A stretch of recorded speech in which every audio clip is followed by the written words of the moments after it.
Go to your room, my mom yelled, just getting off the phone with Barbie's parents.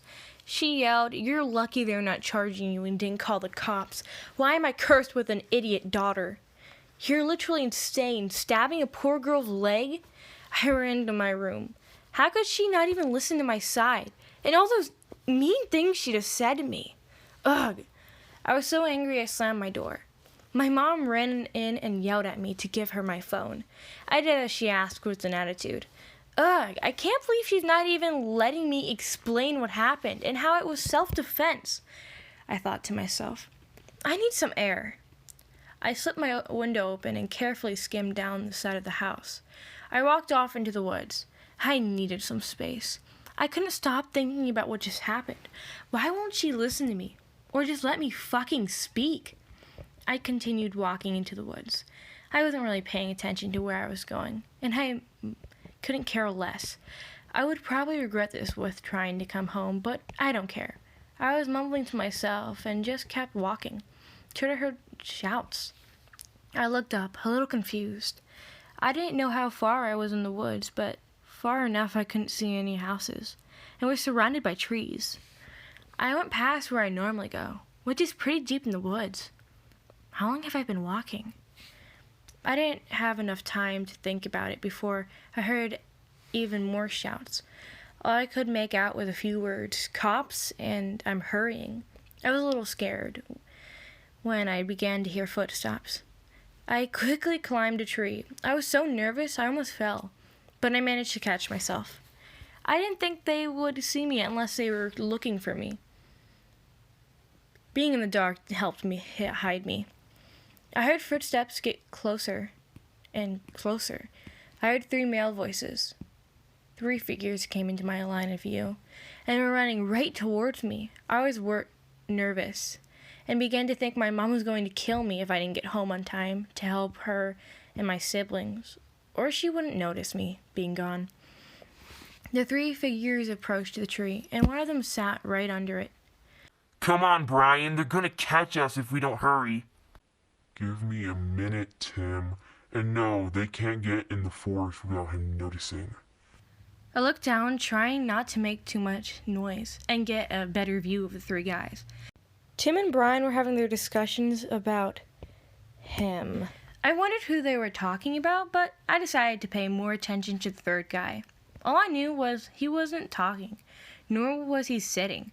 He just kind of stood there awkwardly.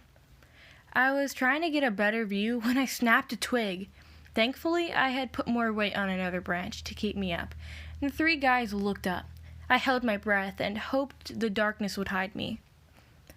The guy that I'm assuming is named Brian looked up, asking, Do you guys think there's anyone up there?" Tim just looked down, not really caring. "No, you idiot. We've been through this before. It was just stupid trees. Are you done with your break? Me and you gotta get back." "Ugh, whatever you say, Tim." Brian scoffed out, getting up. Brian and Tim looked at the 3rd person. "Toby, we are going back. You can do whatever you want. He doesn't need you." Toby nodded his head okay to Brian and Tim. They began to walk off, and as soon as I couldn't see them anymore, Toby tossed 2 things I hadn't noticed before onto the ground. They looked to be like axes, or maybe hatchets. I wonder what he is doing.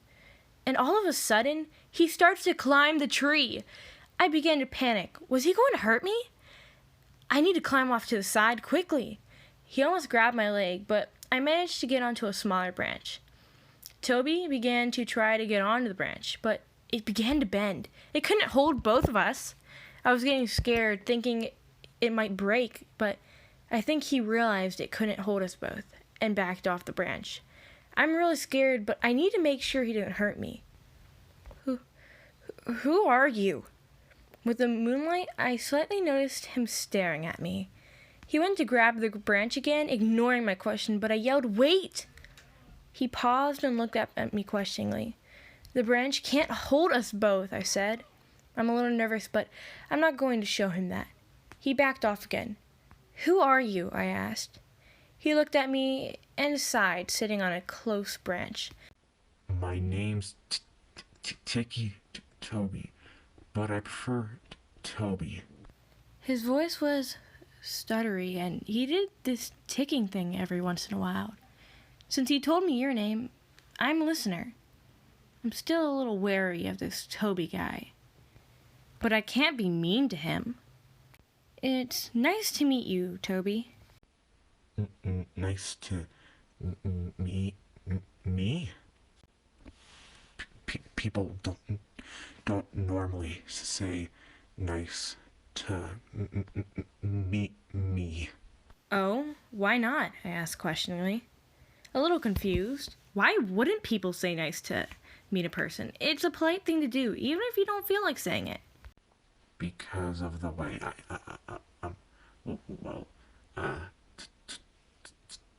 talk. Toby looked a little sad, like sorrow crossing his face, but he immediately shook it off. Come down from there. I was about to respond with like yes or okay, but then I realized how far I've climbed up, and it was kind of scaring me. I can't, I responded with. I'm still a little nervous, and I'm not gonna lie, I'm scared to move. I was so scared I didn't even realize how high I had climbed when he chased me. And now I'm holding on for dear life. Why? Toby looked a little confused. It's a little embarrassing.